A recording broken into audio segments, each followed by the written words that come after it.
Assalamualaikum warahmatullahi wabarakatuh. Perkenalkan, nama saya Nur Elisa Fitria dengan NIM 19325104906. Untuk kali ini saya akan mempresentasikan mengenai perekayasaan laporan keuangan. Yang pertama kita akan membahas ada definisi perbedaan dengan statement keuangan. Lalu perekayasaan pelaporan keuangan, di sini ada definisi proses perekayasaan, langkah-langkah perekayasaan, pelaku perekayasaan, dan hasil perekayasaan. Kemudian terakhir ada kerangka konseptual atau definisi, sasaran, manfaat, komponen, konsep. Apa itu pelaporan keuangan? Laporan keuangan merupakan struktur dan proses akuntansi yang menggambarkan bagaimana informasi keuangan disediakan dan dilaporkan untuk mencapai tujuan ekonomi dan sosial negara. Apa bedanya dengan statement keuangan? Bedanya ini adalah statement keuangan merupakan media utama atau ciri utama pelaporan keuangan, sedangkan prinsip akuntansi berterima umum atau PABU, terutama standar akuntansi menentukan bentuk, isi, dan susunan statement keuangan. Perekayasaan pelaporan keuangan merupakan proses pemikiran logis dan objektif untuk membangun suatu struktur dan mekanisme pelaporan keuangan dalam suatu negara untuk menunjang tercapainya tujuan negara. Perekayasaan melibatkan pemilihan dan pengaplikasian ideologi, teori, konsep dasar, dan teknologi yang tersedia secara praktis dan teoritis dengan mempertimbangkan faktor lingkungan negara. Proses perekayasaan di sini memiliki 6 proses. Yang pertama, tujuan ekonomi dan sosial negara. Selanjutnya ada tujuan pelaporan keuangan, lalu proses pertimbangan, lalu rangka konseptual, media pelaporan, informasi akuntansi. Siapa yang merekayasa?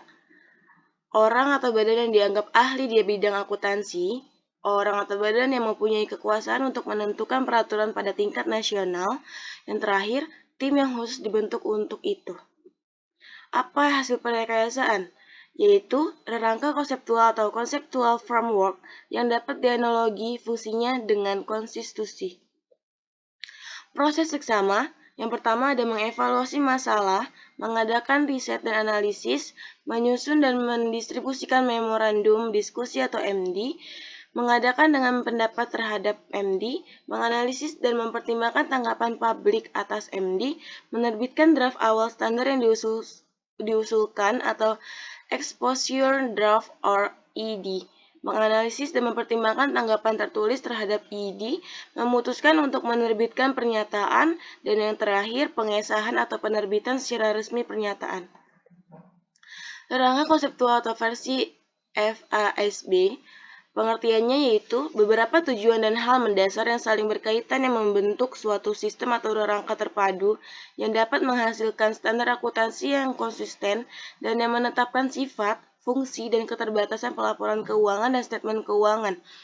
Sasarannya, melayani kepentingan publik dengan menyediakan struktur dan haluan pelaporan akuntansi dan keuangan untuk memfasilitasi penyediaan informasi keuangan dan yang berkaitan secara objektif yang bermanfaat dalam membantu bekerjanya pasar modal dan lainnya secara efisien dalam rangka alokasi sumber ekonomi atau langkah dalam perekonomian masyarakat atau negara.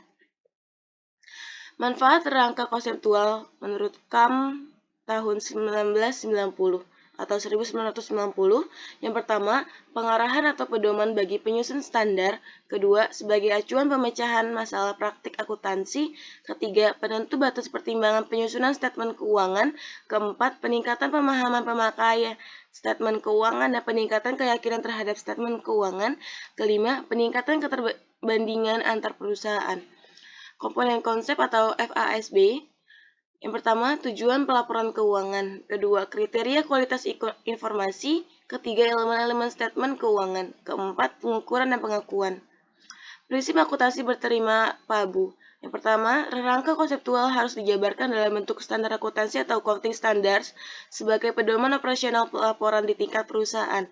Kedua, diperlukan rangka pedoman lebih dari sekadar standar akuntansi untuk menentukan kewajaran penyajian statement keuangan. Ketiga, PABU merupakan rangka pedoman atau a framework of guidelines Membatasi sumber-sumber prinsip akuntansi yang layak dianut berdasarkan keautoritatifan. Alasan kriteria kewajaran statement keuangan PABU bukan SAK. Pertama, tidak semua ketentuan perlakuan akuntansi dapat atau lebih dituangkan dalam bentuk akuntansi. Kedua, bila standar akuntansi secara eksplisit dijadikan kriteria dan dinyatakan dalam laporan auditor, dikhawatirkan terjadi kewajaran hanyalah bersifat formal bukan bersifat substansif. Ketiga, mencapai kualitas informasi yang tinggi, ukuran kewajaran harus merupakan rangka pedoman yang cukup komprehensif meliputi aspek teknis dan konseptual. Versi-versi PABU, ada beberapa versi PABU, diantaranya yaitu pertama, PABU versi APB, 2. PABU versi Rubin, 3. PABU versi SAS, nomor 69, 4. PABU versi SPAP. PABU merupakan rangka pedoman tentang apa? Pertama, definisi, kedua pengukuran atau penilaian, 3 pengakuan, 4 penyajian dan pengungkapan. Sekian presentasi saya untuk hari ini. Terima kasih atas perhatiannya. Wassalamualaikum warahmatullahi wabarakatuh.